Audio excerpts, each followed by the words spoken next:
Ladies and gentlemen of the press, everybody here, I welcome you, and of course first I want to congratulate Matteo Salvini with the results of the elections in Italy. Matteo, very big success. So the results of the elections in Italy are a big blow to the EU extremists, to the aggressive EU radicals that want to submit the people of the member states to a Soviet-style superstate. I remind you that the communist regimes of Stalin and Mao tried to annihilate the 1,000-year-old cultures of their states. They tried to force the individual citizens into a rigid uniformity of thought and behavior, and they applied the tactics of moving millions of citizens from one part of their empire to another just to destroy their identity. And we see the same perverted tactics in the European Union, such as the import of millions of migrants. And the peoples of the EU member states are starting to feel the consequences. The abolishment of free speech, the rapes, the murders, the terror attacks, the disruption of peaceful demonstrations. And therefore the victory of Eurosceptic parties in Italy is not just a victory of morality, it's a victory of reason over the dark forces of greed and lust for power. It's a step away from the suicide of Western civilization. And a majority of EU member states is in the making that rejects the repulsive migrant policy of Juncker and Merkel, of the Soros open society policy of mass migration. This majority will break the backbone of this failed globalist project. The decision of the Italian voters must lead to a government that truly reflects this decision. A government that no longer accepts the dictates from the globalist elite. A government that gives Italy back to the Italians. And that is a government of Matteo Salvini, which I now give the floor.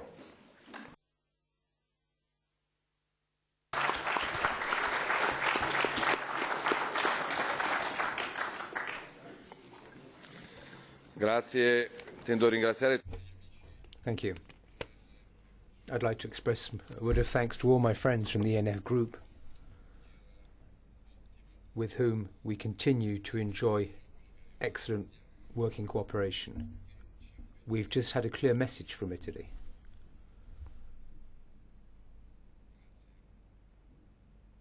Please.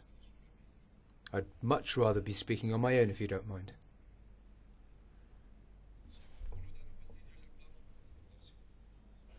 If anybody's bothered by the applause, perhaps she could go out. You won't have to listen to it then. Ladies and gentlemen, I think it's reasonable to expect a polite attitude from journalists, isn't it? Would you allow me to speak? If you're not happy about the results of the elections, I'm sorry for you. Anybody who wants to applaud is quite allowed to do so. Onorevole Salvini, ci sono delle regole. Mr. Salvini, there are rules.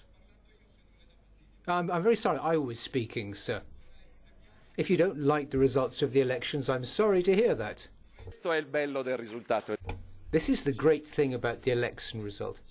There are so many people on the left who are suddenly worried, and the more people on the left are worried, the happier I am. So I think you as journalists should learn a bit about manners. In recent years, you've treated the League as some kind of loser, as the dregs of society, but the Italian people seem to believe the opposite. We've had a clear demonstration of this. This has provided a clear demonstration that the European Union, which is decided around a table giving no voice to citizens, doesn't work. At the same time, we have all these journalists who are simply pumping out the propaganda of the European Union for consumers of Europe rather than the men and women of Europe. You in the press room in Strasbourg seem to be asleep. There are people who are happy about the results on Sunday.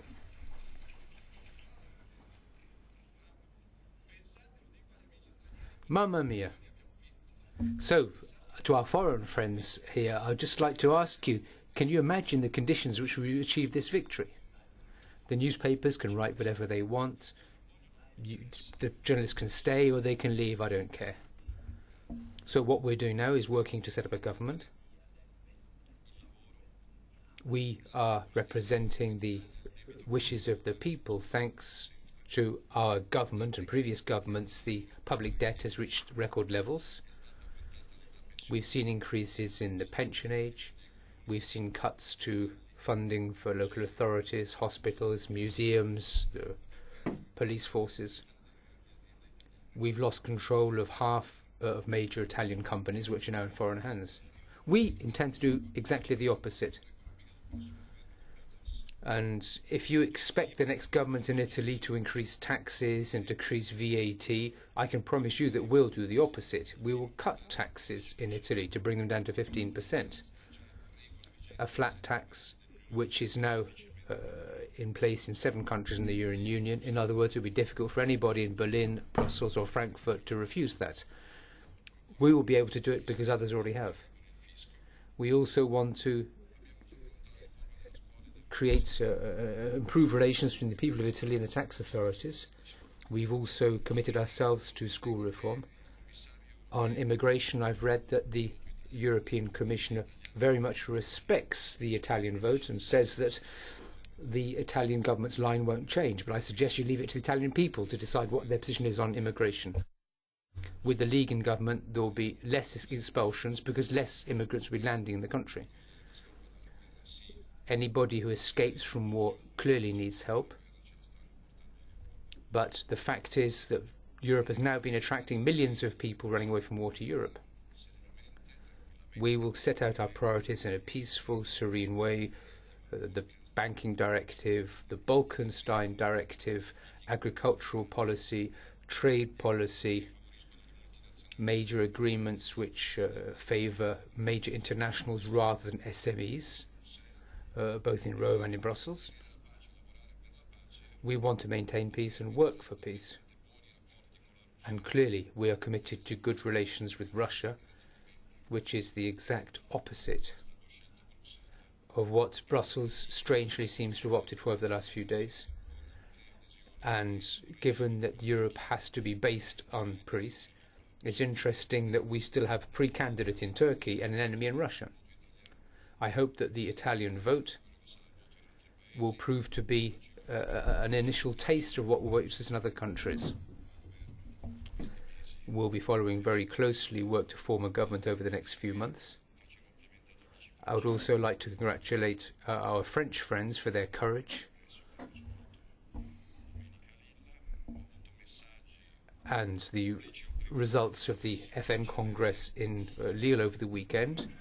You've achieved a great deal. Our vote on Sunday shows that what lots of people are saying under their breath is now going to happen.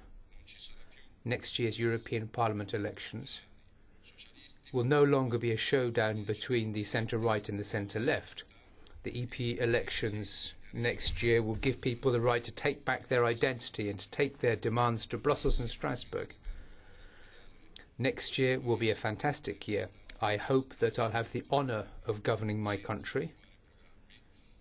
We stated clearly in our manifesto that without going to any back deal rooms, we're committed to sending Renzi out of power, and he has to pay the price for what he's done. So we have a responsibility. The centre-right won with 12 million votes. Meanwhile, the centre-left got less than 6 million votes. We're the largest party in the north. But for the first time in my political career, I've won voters throughout the country: Sardinia, Sicilia, the south, Abruzzo, Campania. The city of Rome, where we got 162,000 votes. We're the largest centre-right party in Rome. So I think we're very well placed. So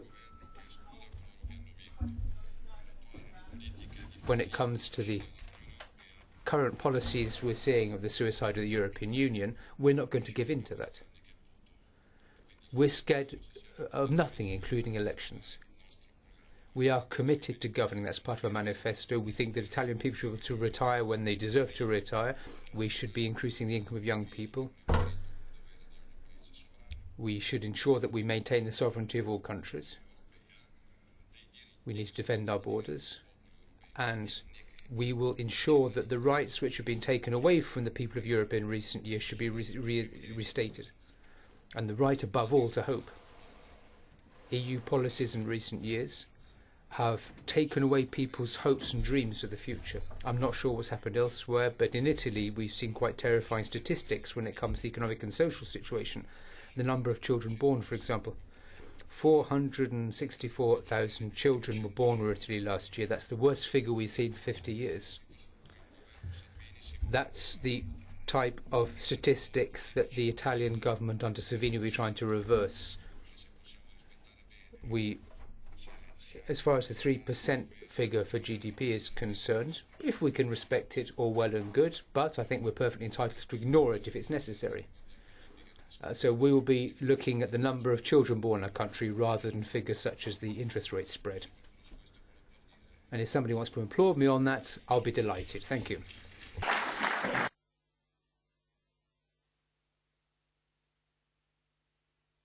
Adesso rigoroso silenzio. And silence now, please. Any questions? Go ahead. Anna Walensky from Europe Diplomatic.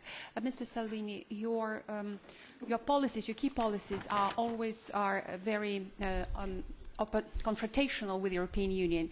But you are not the only one in the European Union, for example, who is against mass migration policy, like Viktor Orban, and he meets a hostile reaction of the European Union. How can you see the reaction, your governance within this framework, and are you prepared to offer to Italian people a referendum on membership in the European Union? Ma innanzitutto politiche più serie, non dico severe. Above all, we need more serious policy making, not severe policy making immigration. That's what Hungary's been doing. So a few examples ago we saw Mr. Macron, the champion of the European Union, the saviour of the European Union. He's actually doing a copy and paste of Marine Le Pen's policies. Macron, the friend of all Europeans, when he says that there is no future for economic migrants in France, these people are trying to escape war, and those trying to escape war will be allowed into Italy. For those not escaping war, their only future is a trip home. So Orban clearly is somebody who Antonio Tommaso thinks is an evil man. Perhaps he can go and chat to the champion of Europeanism in Paris. Some people say, unfortunately, unlike other countries, Italy so far hasn't supported change to the constitution. That will be part of our government programme over the next 5 years, but it's not something we'll be doing overnight because it's simply not feasible. Leonardo Panetta, Mediaset. Onorevole Salvini. Mr. Salvini, you've excluded the possibility of working with Renzi, but you don't have enough seats to form a government yourself, so something has to give somewhere. Do you exclude the possibility of the League? Renzi? Who is your candidate? We're currently working on a government programme for the next 5 years based on our work in terms of the emerging economy. It's up to the Parliament to do that, not the parties. Our government programme will, I hope, glean a majority, and in that case I'll be delighted to govern our country for the next 5 years. So I'm sure that there'll be efforts to prevent us forming a government. However, if there are enough parties which support the centre-right programme, and if we can get support from members from other groups who undertake in writing to support the first 5 points of our programme over the first 12 months, fine. However, we've seen that the Italian people kicked out a whole bunch of politicians last week, and we won't be counting on their support, not at all. Meine sehr geehrten Damen und Herren, dann darf ich auch hier das Wort ergreifen. Sie Ladies and gentlemen, perhaps I could take the floor and welcome you. I'm from the Freedom Party in Austria. We have government responsibility now. We're part of the government, and we can show how things can go differently. Just a few key areas. So first of all, congratulations to Matteo Salvini, a real warm congratulations to you. Secondly, we are in a reform process of the EU now. If you know the white paper of the European Commission, the 5 scenarios of the future, and Austria, I think, with its government participation, has focused on point 4, which is less cooperation, so that where there is cooperation, it's done in a better and more effective way. And one of these areas would be protection of the external borders of the EU. If we do have cooperation in the EU, well, I think if we have less, it gives room for manoeuvre for the member states, for the people. They can stop, they can take a breath, but still work together in friendship and cooperate where we want to.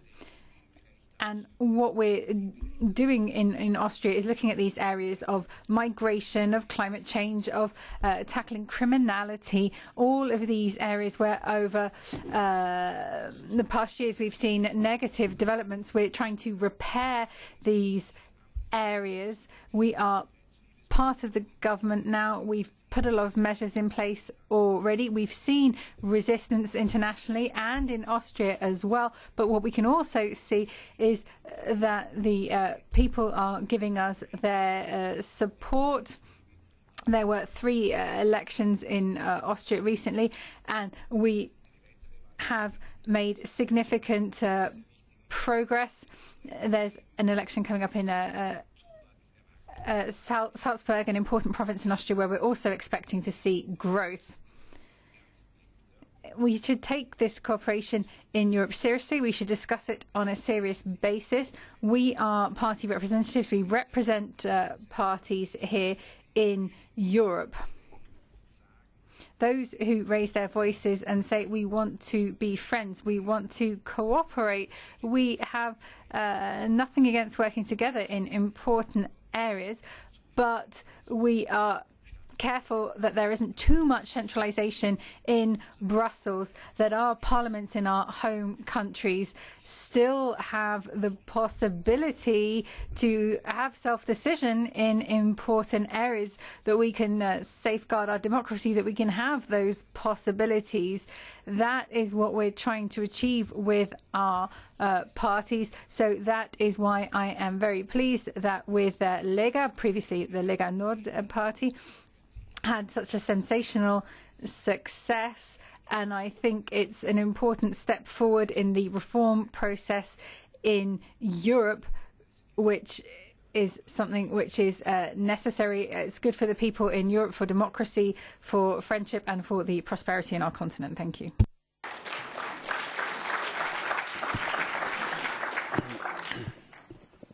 Mesdames et messieurs, merci de votre... Ladies and gentlemen, I'd like to thank all of you for joining us this morning. In particular, I'd like to thank Matteo Salvini for joining us despite these busy days in Italy for him. The Europe of freedoms has gone through an exciting time. The ideas we defend, a Europe of nations, cooperation and freedom, are clearly taking hold throughout Europe. And there's clearly a growing desire emerging throughout Europe to create a different Europe, a Europe which respects peoples, which respects nations, which respects European identity, protecting our people from mass immigration and defending the security of citizens, which is undermined by total free movement. We need economic cooperation so as to ensure that we genuinely serve the interests of our people. The coalition which our friends from the FPÖ set up in Austria a few months ago, which has already rolled out a series of measures which match voters' desires. More long-standing victories of political movements in Poland and Hungary, which are similar in many ways to the ideas of our political family, even if they're not directly members. But their projects are very much in line with what we want. And more recently, the fantastic victory of the League and the centre-right coalition in Italy. That clearly demonstrates what direction history is moving in. The people of Europe want to take back control of their destiny. They're not anti-European, they just want a different Europe. They want a Europe which is more democratic, which respects the wishes of the people, and which finally starts protecting our fundamental interests. The victory of the League is threefold. First of all, the victory of the coalition which the Lega is part of. Secondly, the victory of the lead within the coalition as the biggest party. And finally, the victory of Matteo Salvini and his strategy, that's to say, spreading out to the whole of Italy. The League is taking root throughout the country, going beyond the confines of its traditional stronghold in the north. That underlines the strength of the movement. So I'm delighted that Matteo is with us in Strasbourg today, and I do hope that next time he comes, he will be coming as head of the Italian government, because the elections have now given him the legitimacy he needs to form a government so as to defend and protect the interests of the people of Italy in line with the manifesto which was so resoundingly supported in the election. Prego.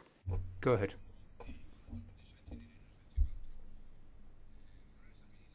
Mr. Salvini, you stated very clearly that you would not be willing to govern together with the party which lost. And you, at the same time, you opened up your programme to anybody who wants to support it. Do you think you'd be able to create a contract, somewhat German-like contract, like what the SPD and the German CDU have just done? Is that in the air? You referred to the difficulties you face because of the figures. And is there a risk that your government might be stillborn? I'll do everything to ensure that we have a government for 5 years in Italy. A government which will, anybody who wants to support our proposal for the government will have to commit themselves to support us for the first 12 months to cancel the Fornero law, for example, which removes pension rights of millions of Italians, will reduce the tax rate to 15%, which we think is the best way of stimulating the economy in the country, and to allow us once again to take control of immigration, allowing those who are entitled to come in, and those who aren't will be forced to leave. We'll also pursue the reform of the school system and the judicial system, and our experts have been working on that. That's our basic programme for the first 12 months. I remain confident. I'm not thinking so much about support from the leaders of the parties. I'm talking about those who are elected by citizens who want jobs and security. In the light of that, I'll remain optimist right through to the end. We won't be in government for 6 months, but for 5 years. Go ahead. Sergio Cantone, Euronews. Euronews. My question. You just said that there's a possibility that you wouldn't respect the 3% deficit figure. Microphone's been cut off.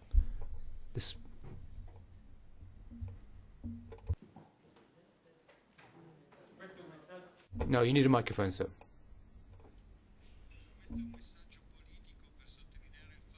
Is that a political message to underline the fact that Italy might gradually start moving away from the euro before one day leaving it? That's one hypothesis. A second question, I would like to know whether you also congratulated your Austrian colleagues for their idea of emitting Austrian passports for inhabitants of South Tyrol in Italy. I don't intervene in the work of other governments. I leave it to them to decide what they should do. As far as the 3% figure is concerned, as I said, that's one of the European rules which is drawn up in smoke-filled rooms, and we're quite happy to respect that if the people want it. However, if those rules mean that we have to close down factories and create job insecurity, no. So if we can respect it, fine, all the better. I'll be happy. But over the next 2 years, if we have to find 31 billion euros to compensate for the increase in VAT and so on, in that case, the best thing would be not to increase those taxes. We will negotiate with Brussels in a calm, serene way. And clearly, if they want us to stay in the European Union, they will have to respect our demands. The euro is an ill-conceived project, an ill-conceived currency. it's not possible for us to abruptly leave the euro. Our experts, some of whom were elected to Parliament, are working on a plan B. And so far Brussels has firmly said no to our plans. So our people who will be negotiating will be well informed and responsible. They want to change the basis for our position in the European Union, which has been causing sustainable damage to the people and economy of Europe, as statistics demonstrate. We will continue to send common sense experts to renegotiate the directives I've just referred to. And if that doesn't work, I can't exclude any possibility. However, an abrupt exit from the euro is not something which we're calling for. If a majority of members of the government want to talk once again about revisiting economic policy, we will support them. Marie Devant pour QH Info. Hello, Marie Devant. Do you not think that the vote in the Italian legislative elections is not so much about a rejection of the EU as it exists today, but against traditional parties, as was the case in France? Sì, anche. That's part of the explanation, but it's not just a protest vote. In some of the major industrial areas of the country, the Venice region, Lombardy, Bergamo, where the League got more than 40%, Treviso, we got more than 35%. Venice and Lombardy, those two regions represent approximately 1/3 of GDP in Italy. So we've heard people asking us to improve the government's work. It's true that the vote is a rejection of the elite, that's part of it. But above all, it's a vote calling for serious, professional government with a forward-looking approach. So I think there are both aspects involved. Thomas Meyer from Standard aus Österreich. I have two questions to Mr. Salvini, if I may. You were 2 years ago in this room with Marine Le Pen, who was then the head of the National Front, and you said it was the aim that the European Union, as it was after the Maastricht Treaty, to destroy the European Union. So is this target still applicable? And bearing in mind the comments from Mr. Volominski as well, the Austrian Chancellor said the opposite in Brussels. It talked about integration in the EU and the issue of subsidiarity as well. So how would you evaluate your partner, the Chancellor? And second question to what Mr. Volominski said. 3 months in government now. It's not just work at European level. There was a scandal within the party as well. And what is your evaluation of that? And thirdly, having worked here a number of years, I'm a little bit surprised that we have these applause here in the press room. Is this the new tradition here in the European Parliament? Sanzioneremo con la reclusione fino a 5 anni chiunque. Anybody who implores this will be subject to prison sentences of up to 5 years in the European Parliament in the future. How about that then? Okay, I'm sorry, I just can't understand what you're talking about, but maybe I'm stupid. I'm dumbfounded by these reports of Nazi songs. However, I would advise opposition, or those opposed to the League, the FPÖ, the National Front, to base their attacks on such rumours. Over the last 2 months, we've had an election campaign. We talked about work, taxes, pension, security, whereas others were just harking on about the risk of fascism. We've seen dozens of anti-fascist demonstrations, but no fascists. The people of Italy voted quite clearly. So, people can sing whatever they want in their shower. Some people sing Bella Ciao, the International. I love singing myself. We will, of course, work and cooperate with the Austrian government. We're not here to destroy anything. We're here to rebuild. And many pro-Europeans, and my homonym, Matteo Renzi, talks about going back to the Europe of Maastricht, the community. The European community was a fairy tale, a community of equals. The European Union is something which we think is destructive, so we want to rebuild a genuine European dream. Those who want to simply destroy are members, I think, of the European Commission. Herr Mayer, nur um hier Dinge auch klarzustellen. Well, just to make things very clear here, we've got an international public, and so it's important to be precise about what we talk about here. Firstly, you said, Marine Le Pen said her goal was to destroy the EU. That is not true. I was sitting here on this podium when she spoke. She spoke in French. She said the European Union is trying to destroy itself. That's what she said in French. So that's something quite different, that the EU was on the wrong path rather than actively doing something to destroy it. Secondly, the Lederbuch issue, this is something that happened within the Freedom Party, but it is not the case as was reported.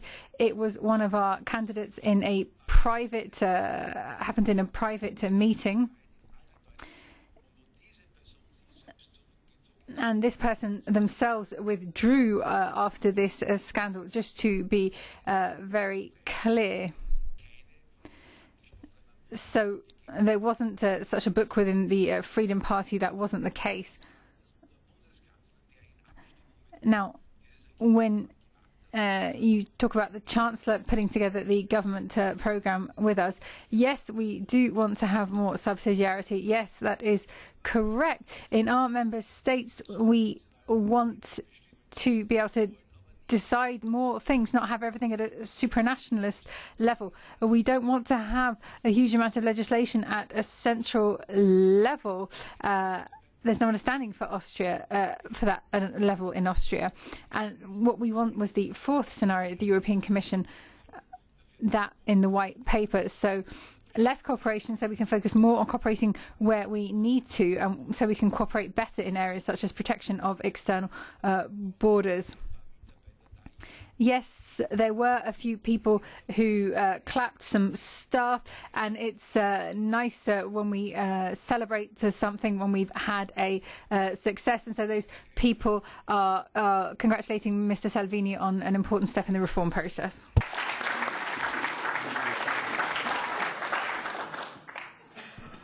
Bonjour, Monsieur Salvini. Je m'appelle Oliver Grimm du journal autrichien. Je suis ici aussi content qu'il y a une telle joie dans cette salle. C'était dans ma carrière de journaliste une fois que j'ai vu une telle joie pendant. I have rarely seen such joy in a press conference. I saw it once in Senegal with the Senegalese president, where his whole entourage clapped the whole time. A more specific question.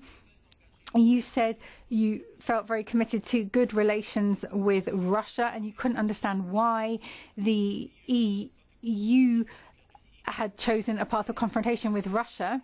Yesterday, Prime Minister May said in the British Parliament that it is highly likely that the Russian government was behind the poisoning of a Russian citizen and his daughter, but around 500 people that were in the area as well. How should one react to such an action from the Russian government? What is your opinion on Russian aggression in Ukraine as well? Thank you. Grazie, ma se certi comportamenti e certi crimini fossero... If there is proof that such a crime had been carried out, obviously we condemn it roundly. But we've heard all sorts of rumours, including that Russia tried to influence Italian elections. We saw the result of what that was. So we want facts. We want facts and evidence. And we can see facts in Turkey, but Turkey is still a candidate for membership, receiving lots of money from the European Union. We have seen the damage which is being caused to Italian companies by the Russian embargo, some 10 billion euros. And I'm sure that we will see how the Russians vote this weekend. And if in Senegal they applaud their leader, I have no problem at all with us having the same practices as people in Senegal. Merci beaucoup. Abbiamo applaudito troppo. Sorry, we've all applauded too much.